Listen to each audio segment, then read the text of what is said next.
ನಮಸ್ತೆ ಎಲ್ಲರಿಗೂ. ಇವತ್ತು ನಾನು ಪೇಪರಲ್ಲಿ ಬ್ಲೌಸನ್ನು ಯಾವ ರೀತಿ ಕಟ್ ಮಾಡಬೇಕು ಅಂತ ತೋರಿಸ್ಕೊಡ್ತಾ ಇದ್ದೀನಿ ಫ್ರೆಂಡ್ಸ್. ಈ ವಿಡಿಯೋ ಬಿಗಿನರ್ಸ್ಗೆ ತುಂಬ ಯೂಸ್ಫುಲ್ ಆಗಿರುತ್ತೆ. ಹಾಗಾಗಿ ಬನ್ನಿ ಯಾವ ರೀತಿ ಪೇಪರಲ್ಲಿ ಕಟ್ ಮಾಡೋದು ಅಂತ ನೋಡೋಣ. ವಿಡಿಯೋ ಪೂರ್ತಿಯಾಗಿ ನೋಡಿ ಫ್ರೆಂಡ್ಸ್, ನಿಮಗೆ ಅರ್ಥ ಆಗುತ್ತೆ ಪೇಪರಲ್ಲಿ ಯಾವ ರೀತಿ ಕಟ್ ಮಾಡೋದು ಅಂತ. ಈಗ ಹೊಸದಾಗಿ ಕಲಿಯೋರಿಗೆ ತುಂಬ ಇದು ಯೂಸ್ಫುಲ್ ಆಗಿರುತ್ತೆ. ಪೇಪರಲ್ಲಿ ಕಟ್ ಮಾಡಿ ಪ್ರಾಕ್ಟೀಸ್ ಮಾಡೋದ್ರಿಂದ ಬ್ಲೌಸನ್ನು ಯಾವ ರೀತಿ ಕಟ್ ಮಾಡಿ ಸ್ಟಿಚ್ ಮಾಡಬೇಕು ಅನ್ನೋದು ಐಡಿಯಾ ಬರುತ್ತೆ. ಹಾಗಾಗಿ ನಾನಿಲ್ಲಿ ಹೇಳ್ಕೊಡ್ತಾ ಇದ್ದೀನಿ.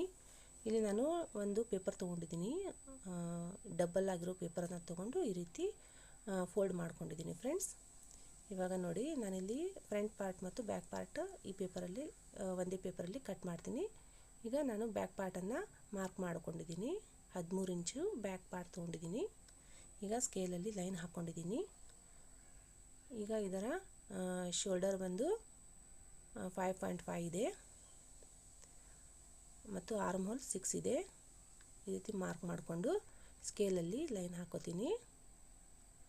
ನೋಡಿ ಫ್ರೆಂಡ್ಸ್, ಈಗ ಇದರ ಅಗಲ ಇದು 36 ಸೈಜ್ ಇರೋದ್ರಿಂದ ಅಗಲ 9 ಮತ್ತು ಎಕ್ಸ್ಟ್ರಾ 1.5 ಇಂಚನ್ನು ತೊಗೊಂಡಿದ್ದೀನಿ. ನೋಡಿ ಫ್ರೆಂಡ್ಸ್, 36 ಸೈಜ್ ಇದು.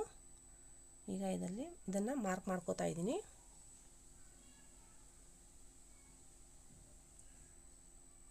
ಈಗ ನೆಕ್ ಅಗಲ ಬಂದು 2.5 ಇದೆ. ಇದರ ಉದ್ದ 8 ಇದೆ ಮತ್ತು ಇದರ ಅಗಲ ಕೂಡ 2.5 ಇದೆ. ಈಗ ಇದನ್ನು ಮಾರ್ಕ್ ಮಾಡಿಕೊಂಡು ಸ್ಕೇಲಲ್ಲಿ ಲೈನ್ ಹಾಕೋತಾ ಇದ್ದೀನಿ.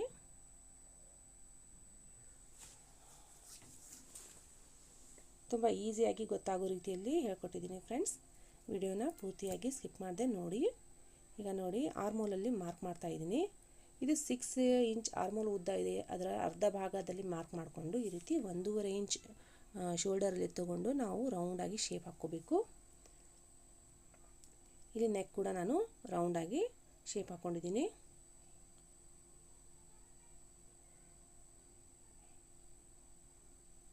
ಇವಾಗ ಶೋಲ್ಡರ್ ಸೆಂಟರಲ್ಲಿ ನಾವು ಟಕ್ಸ್ ಪಾಯಿಂಟನ್ನು ಮಾರ್ಕ್ ಮಾಡ್ಕೋಬೇಕು. ಟಕ್ಸ್ ಪಾಯಿಂಟ್ ಉದ್ದ ನಾನು ಇಲ್ಲಿ 4 ಇಂಚನ್ನು ತೊಗೊಂಡಿದ್ದೀನಿ. ನೋಡಿ, ಈ ರೀತಿ ಸ್ಕೇಲಲ್ಲಿ ಲೈನ್ ಹಾಕ್ಕೊಂಬಿಡಿ. ಸೆಂಟರಲ್ಲಿ ಒಂದು ಹಾಕ್ಕೊಂಡು ಆ ಕಡೆ ಈ ಕಡೆ 2 ಪಾಯಿಂಟಿಗೆ ಒಂದೊಂದು ಲೈನನ್ನು ಹಾಕ್ಕೊಳ್ಳಿ.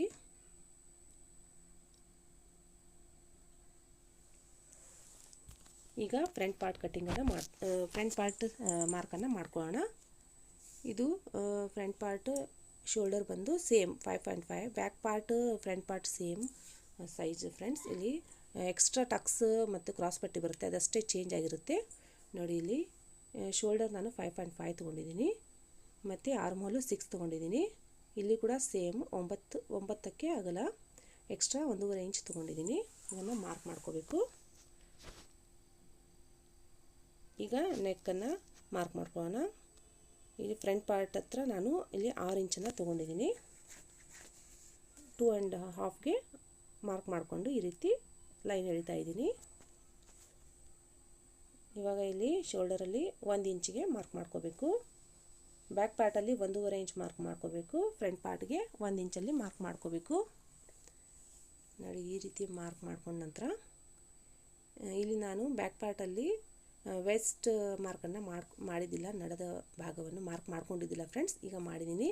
7.5 ನಡದ ಫಿಟ್ಟಿಂಗ್ ಬಂದಿಲ್ಲಿ 7.5 ಇಂಚಿದೆ. ಎಕ್ಸ್ಟ್ರಾ ಟಕ್ಸ್ಗೆ 1 ಇಂಚು ಮತ್ತು ಎಕ್ಸ್ಟ್ರಾ 1.5 ಇಂಚನ್ನು ತೊಗೊಂಡಿದ್ದೀನಿ. ಇಲ್ಲಿ ಕೂಡ ಅಷ್ಟೇ ನೋಡಿ ಫ್ರೆಂಡ್ಸ್, ನಾನಿಲ್ಲಿ ಕ್ರಾಸ್ ಪಟ್ಟಿಯನ್ನು ಮಾರ್ಕ್ ಮಾಡ್ಕೋತಾ ಇದ್ದೀನಿ ಫ್ರಂಟ್ ಸೈಡಲ್ಲಿ. ಇಲ್ಲಿಂದ 2.5 ಇಂಚನ್ನು ತೊಗೊಂಡಿದ್ದೀನಿ ಫ್ರೆಂಡ್ಸ್. ಫಸ್ಟ್ ಒಂದು ಲೈನ್ ಹಾಕ್ಕೊಳ್ಳೋಣ. 2.5 ಇಂಚಿಗೆ ಒಂದು ಲೈನ್ ಹಾಕ್ಕೊಳ್ಳೋಣ. ಆಮೇಲೆ ಎಕ್ಸ್ಟ್ರಾ 1 ಇಂಚನ್ನು ಈ ರೀತಿ ಕ್ರಾಸಾಗಿ ಮಾರ್ಕ್ ಮಾಡ್ಕೋಬೇಕು. ಕ್ರಾಸ್ ಪಟ್ಟಿ ಥರ ನಾವು ಮಾರ್ಕ್ ಮಾಡ್ಕೋಬೇಕು. ನೋಡಿ, ಈ ರೀತಿ ಕ್ರಾಸ್ ಮಾಡ್ಕೊಳ್ಳೋದ್ರಿಂದ ಅಲ್ಲಿ 1 ಇಂಚ್ ಹೆಚ್ಚಾಗಿ 3.5 ಆಗುತ್ತೆ, ಕೆಳಗಡೆ 2.5 ಇಂಚ್ ಆಗುತ್ತೆ. ಈ ರೀತಿ ಮಾರ್ಕ್ ಮಾಡ್ಕೋಬೇಕು. ಈಗ ಇಲ್ಲಿ ನಡದ ಅಳತೆ ತೊಗೋತಾ ಇದ್ದೀನಿ. ನಡದ ಅಳತೆ ಬಂದು 7.5 ಇದೆ ಮತ್ತು ಎಕ್ಸ್ಟ್ರಾ 2 ಇಂಚನ್ನು ಟಕ್ಸ್ಗೆ ನಾವು ತೊಗೋಬೇಕು. ಇಲ್ಲಿ ಫ್ರಂಟ್ ಪಾರ್ಟಲ್ಲಿ ಎಕ್ಸ್ಟ್ರಾ 2 ಇಂಚ್ ತೊಗೋಬೇಕು. ಆಮೇಲೆ ಎಕ್ಸ್ಟ್ರಾ ಮತ್ತೇನು ಬಿಟ್ಟಿರ್ತೀವಲ್ಲ 1.5 ಇಂಚ್ ಅದನ್ನು ತೊಗೋಬೇಕು. ಈಗ ಈ ರೀತಿ ನೆಕ್ಕನ್ನು ಮಾರ್ಕ್ ಮಾಡ್ಕೊಂಡಿದ್ದೀನಿ ರೌಂಡಾಗಿ. ಈಗ ಕಟ್ ಮಾಡ್ಕೊಳ್ಳೋಣ. ಮೊದಲಿಗೆ ನಾನಿಲ್ಲಿ ಬ್ಯಾಕ್ ಪಾರ್ಟನ್ನು ಕಟ್ ಮಾಡ್ಕೋತೀನಿ. ನೋಡಿ ಈ ರೀತಿ ಕಟ್ ಮಾಡ್ಕೋಬೇಕು.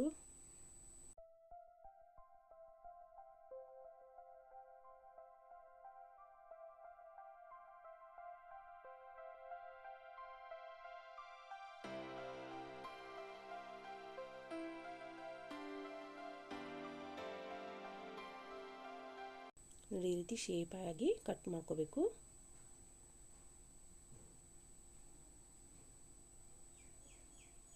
ನೋಡಿ ಫ್ರೆಂಡ್ಸ್, ಈ ರೀತಿ ಬ್ಯಾಕ್ ಪಾರ್ಟ್ ಬರುತ್ತೆ. ಇವಾಗ ಫ್ರಂಟ್ ಪಾರ್ಟನ್ನು ಕಟಿಂಗ್ ಮಾಡ್ಕೊಳ್ಳೋಣ. ಮೊದಲಿಗೆ ನಾನಿಲ್ಲಿ ಕ್ರಾಸ್ ಪಟ್ಟಿಯನ್ನು ಕಟ್ ಮಾಡ್ಕೋತಾ ಇದ್ದೀನಿ. ಕ್ರಾಸ್ ಬೆಲ್ಟ್ ಅಂತಾರಲ್ಲ ಅದನ್ನು ಕಟ್ ಮಾಡ್ಕೋತಾ ಇದ್ದೀನಿ. ಸಾರಿ ಫ್ರೆಂಡ್ಸ್, ಇನ್ನೊಂದಿಲ್ಲಿ ಹೇಳೋದನ್ನು ಮರೆತೆ. ಫ್ರಂಟ್ ಪಾರ್ಟ್ ಬ್ಯಾಕ್ ಪಾರ್ಟ್ ಸೈಜ್ಗಿಂತ 1 ಇಂಚ್ ಹೆಚ್ಚಿಗೆ ಇರಬೇಕು. ಕ್ರಾಸ್ ಪಟ್ಟಿ ಕಟ್ ಮಾಡ್ಕೋಬೇಕು ನಾವು, ಹಾಗಾಗಿ 1 ಇಂಚನ್ನು ಹೆಚ್ಚಿಗೆ ತೊಗೋಬೇಕು ಫ್ರಂಟ್ ಪಾರ್ಟಲ್ಲಿ. ಆಮೇಲೆ ಈ ರೀತಿ ಕಟ್ ಮಾಡ್ಕೋಬೇಕು.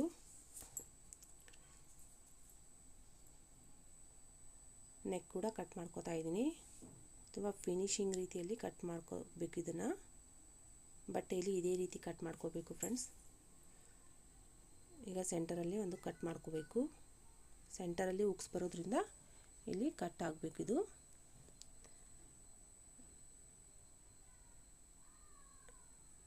ನೋಡಿ ಈ ರೀತಿ ಫ್ರಂಟ್ ಪಾರ್ಟ್ ಕಟಿಂಗ್ ಈ ರೀತಿ ಬರುತ್ತೆ.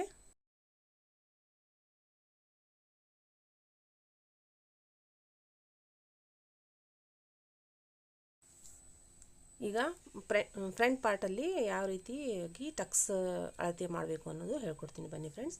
ಮೊದಲಿಗೆ ನಾನಿಲ್ಲಿ 3.5 ಇಂಚಿಗೆ ಒಂದು ಮಾರ್ಕ್ ಮಾಡ್ಕೊಂಡಿದ್ದೀನಿ. ಆಮೇಲೆ 2.5 ಉದ್ದಕ್ಕೆ ಈ ರೀತಿ ಮಾರ್ಕ್ ಮಾಡ್ಕೋಬೇಕು. ನೋಡಿ ಈ ರೀತಿ ಮಾರ್ಕ್ ಮಾಡ್ಕೊಳ್ಳಿ. ನಂತರ ಈ ಕಡೆ 1 ಇಂಚು ಮತ್ತು ಈ ಕಡೆ 1 ಇಂಚನ್ನು ಮಾರ್ಕ್ ಮಾಡಿಕೊಂಡು ಸ್ಕೇಲಿಂದ ಲೈನ್ ಹಾಕೋಬೇಕು.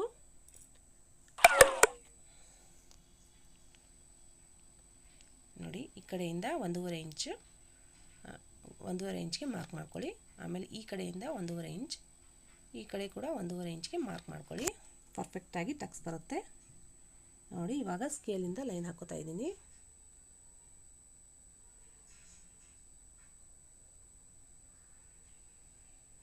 ನೋಡಿ ಈ ರೀತಿ ಟಕ್ಸ್ ಪಾಯಿಂಟನ್ನು ಹಾಕೋಬೇಕು.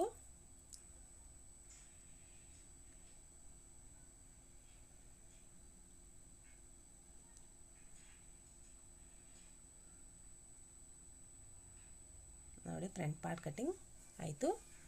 ಇವಾಗ ನಿಮಗೆ ಸ್ಲೀವ್ಸ್ ಕಟಿಂಗನ್ನು ಹೇಳ್ಕೊಡ್ತೀನಿ.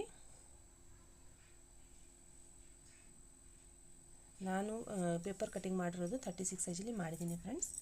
ಇದೇ ರೀತಿ ನೀವು ಯಾವ ಸೈಜಲ್ಲಿ ಕೂಡ ಪೇಪರಲ್ಲಿ ಕಟಿಂಗ್ ಮಾಡ್ಕೋಬಹುದು. ಬನ್ನಿ ಇವಾಗ ಸ್ಲೀವ್ಸನ್ನು ಕಟ್ ಮಾಡಿ ತೋರಿಸ್ತೀನಿ. ಮೊದಲಿಗೆ ನಾವು ಇಲ್ಲಿ ಬ್ಯಾಕ್ ಪಾರ್ಟ್ ಈ ರೀತಿ ಮಾರ್ಕ್ ತಗೋಬೇಕು.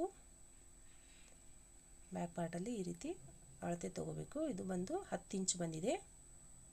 ಈ ರೀತಿ ಅಳತೆ ತಗೊಂಡು ನಾವು ಸ್ಲೀವ್ಸನ್ನು ಕಟಿಂಗ್ ಮಾಡ್ಕೋಬೇಕು. ನಾನಿಲ್ಲಿ ಸಿಂಗಲ್ 2 ಪೇಪರನ್ನು ತೊಗೊಂಡಿದ್ದೀನಿ. ಇವಾಗ ಇದನ್ನು ಫೋಲ್ಡ್ ಮಾಡ್ಕೋತಾ ಇದ್ದೀನಿ. ನೋಡಿ ಇಲ್ಲಿ ನಾನು ಅಗಲ ಬಂದು 10 ಇಂಚನ್ನು ತೊಗೊಂಡಿದ್ದೀನಿ. ನಾವು ಬ್ಯಾಕ್ ಪಾರ್ಟ್ ಶೋಲ್ಡರಲ್ಲಿ ಮಾರ್ಕ್ ಮಾಡ್ಕೊಂಡಿದ್ವಲ್ಲ ಅದನ್ನು 10 ಇಂಚ್ ಇಲ್ಲಿ ಮಾರ್ಕ್ ಮಾಡ್ಕೊಂಡಿದ್ದೀನಿ.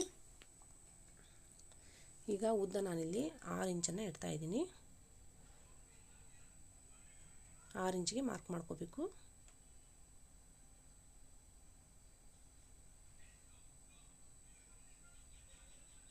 ಈ ರೀತಿ 6 ಇಂಚ್ಗೆ ಮಾರ್ಕ್ ಮಾಡ್ಕೊಂಡಿದ್ದೀನಿ. ಈಗ ಒಂದು ಲೈನ್ ಹಾಕೊಳ್ಳೋಣ.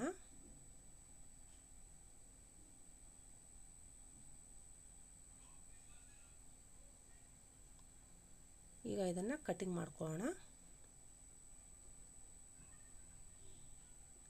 ನೋಡಿ ಈ ರೀತಿ ಅಗಲ ಬಂದು 10 ಇಂಚು, ಅದನ್ನು ಕಟ್ ಮಾಡ್ಕೊಳ್ಳೋಣ ಎಕ್ಸ್ಟ್ರಾ ಪಾರ್ಟನ್ನು.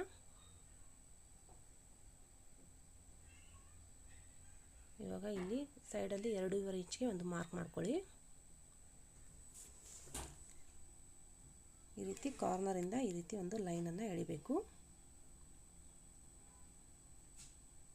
ಕೆಳಗಡೆ ಇದರ ಸ್ಲೀವ್ ಸುತ್ತಳತೆ 6 ಇಂಚ್ ಇದೆ. ಎಕ್ಸ್ಟ್ರಾ 1.5 ಇಂಚನ್ನು ತಗೊಳ್ಳಿ, ಮಾರ್ಕ್ ಮಾಡ್ಕೊಳ್ಳಿ. ನಂತರ ಈ ರೀತಿ ಲೈನ್ ಎಳ್ಕೊಳ್ಳಿ.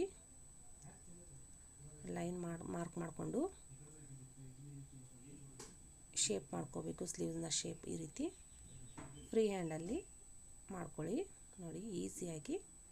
ಈಗ ಅದ್ರ ಕೆಳಗಡೆ ಈ ರೀತಿ ಇನ್ನೊಂದು ಮಾರ್ಕ್ ಮಾಡ್ಕೋಬೇಕು. ಈಗ ಅದ್ರ ಮೇಲೆ ಕಟಿಂಗ್ ಮಾಡ್ಕೊಂಬಿಡೋಣ ನೀಟಾಗಿ.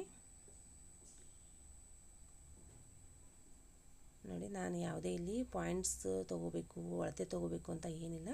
ಈ ರೀತಿ ಫ್ರೀ ಹ್ಯಾಂಡಾಗಿ ಸ್ಲೀವ್ಸನ್ನು ಕಟಿಂಗ್ ಮಾಡ್ಕೊಂಡ್ಬಿಡಬೇಕು, ಯಾವುದೇ ಕನ್ಫ್ಯೂಷನ್ ಇಲ್ಲದೆ. ನೋಡಿ ಈ ರೀತಿ ಕಟಿಂಗ್ ಮಾಡ್ಕೊಳ್ಳಿ. ಇದು ಬ್ಯಾಕ್ ಪಾರ್ಟ್ ಕಟಿಂಗ್ ಆಯಿತು. ಈಗ ಇದರ ಫ್ರಂಟ್ ಪಾರ್ಟ್ ಕಟಿಂಗ್ ಕೂಡ ಮಾಡ್ಕೊಂಡ್ಬಿಡೋಣ. ಸೆಂಟರಲ್ಲಿ ಒಂದು ನಾಚ್ ಹಾಕಿ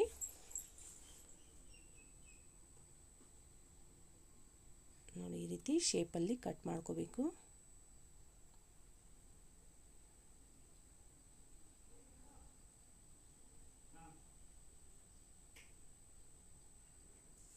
ನೋಡಿ ಇವಾಗ ಸ್ಲೀವ್ಸ್ ಕಟಿಂಗ್ ಪೂರ್ತಿಯಾಗಿ ಬಂತು. ನೋಡಿ ಫ್ರೆಂಡ್ಸ್, ನಿಮಗೆ ತುಂಬ ನಿಧಾನವಾಗಿ ನಿಮಗೆ ತಿಳಿಯೋ ರೀತಿಯಲ್ಲಿ ಹೇಳಿದ್ದೀನಿ ಅಂತ ಅಂದ್ಕೊಂಡಿದ್ದೀನಿ ಫ್ರೆಂಡ್ಸ್. ನೋಡಿ front part cutting, back part cutting ಮತ್ತು ಸ್ಲೀವ್ಸ್ ಕಟಿಂಗ್ ಎಲ್ಲ ನಿಮಗೆ ವಿವರವಾಗಿ ಹೇಳಿಕೊಟ್ಟಿದ್ದೀನಿ ಫ್ರೆಂಡ್ಸ್. ನಿಮಗೆ ನಾನು ಮಾಡಿರೋ ಈ ವಿಡಿಯೋ ಸ್ವಲ್ಪನಾದರೂ ಇಷ್ಟ ಆದರೆ ಒಂದು ಲೈಕ್ ಮಾಡಿ, ಶೇರ್ ಮಾಡಿ, ಹಾಗೆ ನನ್ನ ಚಾನಲನ್ನು ಸಬ್ಸ್ಕ್ರೈಬ್ ಮಾಡಿ. ದಯವಿಟ್ಟು ಸಪೋರ್ಟ್ ಮಾಡಿ ಫ್ರೆಂಡ್ಸ್. ಧನ್ಯವಾದಗಳು.